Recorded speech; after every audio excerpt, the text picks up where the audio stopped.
C'est un des hommes les plus riches et les plus puissants de la planète. Et pourtant, vous n'avez peut-être jamais entendu son nom. Mohammed Ben Zayed, dit MBZ, dirige les Émirats Arabes Unis. Mohammed Ben Zayed, il est né en 1961. On dit que c'est le fils préféré de son père, Zayed.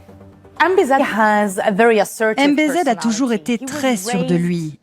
Il a été éduqué de manière très stricte.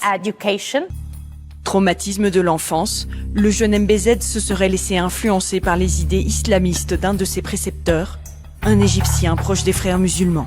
Son père, Zayed, veillait au grain et avec quelques coups de canne, l'a très vite ramené dans le rang. De cet épisode, MBZ garde une méfiance contre toute forme d'islam politique. À la fin de l'adolescence, le jeune prince est envoyé en Angleterre, à l'académie militaire de Sandhurst.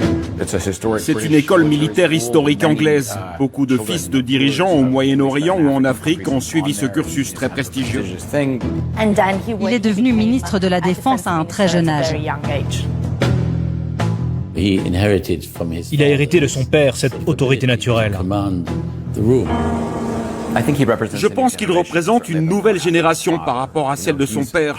Il a fait des études supérieures, il parle très bien anglais et il est déterminé à utiliser les richesses des Émirats, non seulement pour maintenir le pays à son niveau actuel, mais pour le propulser dans une nouvelle ère. Il est obsédé par le futur. Dès ces années-là, on voit apparaître un des principaux traits de caractère de MBZ. Il est ultra ambitieux. Il cherche toujours le meilleur du meilleur dans tous les domaines, avec une détermination sans faille. Dans les chancelleries étrangères, le prince apparaît alors comme le successeur naturel de son père. Mais en fait, il n'est pas le premier dans l'ordre de succession. Sheikh Khalifa avait beaucoup de soucis de santé qui l'ont amené à s'éloigner de la politique au quotidien, à s'éloigner du palais. Et c'est son jeune demi-frère, Mohamed, qui s'est installé sur le trône et qui est devenu le dirigeant de facto d'Abu Dhabi. Nous sommes un pays fédéral. Il y a 7 souverains, le chef d'État et les autres chefs de tribu. Pour qu'une loi soit adoptée, elle devrait être approuvée par tous les dirigeants. Mais désormais, l'une des choses qui a changé au niveau national, c'est que tout est émis par Abu Dhabi. Les autres émirs ne sont pas consultés dans le choix des lois. Le pouvoir s'est déplacé entre les mains de Mohammed Ben Zayed et de sa fratrie maternelle. Et avec ses 5 frères, il a verrouillé l'exercice du pouvoir à Abu Dhabi.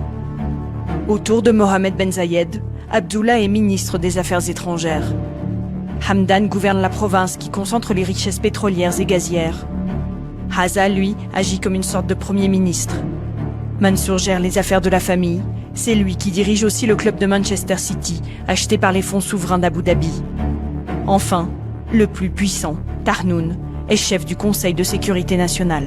En mai 2022, après des années de maladie, le frère aîné de MBZ et officiellement l'émir d'Abu Dhabi décède. À 61 ans, Mohammed Ben Zayed accède au trône et devient le président tout-puissant des Émirats Arabes Unis. L'aboutissement de toute une vie passée à tisser sa toile dans les coulisses du pouvoir.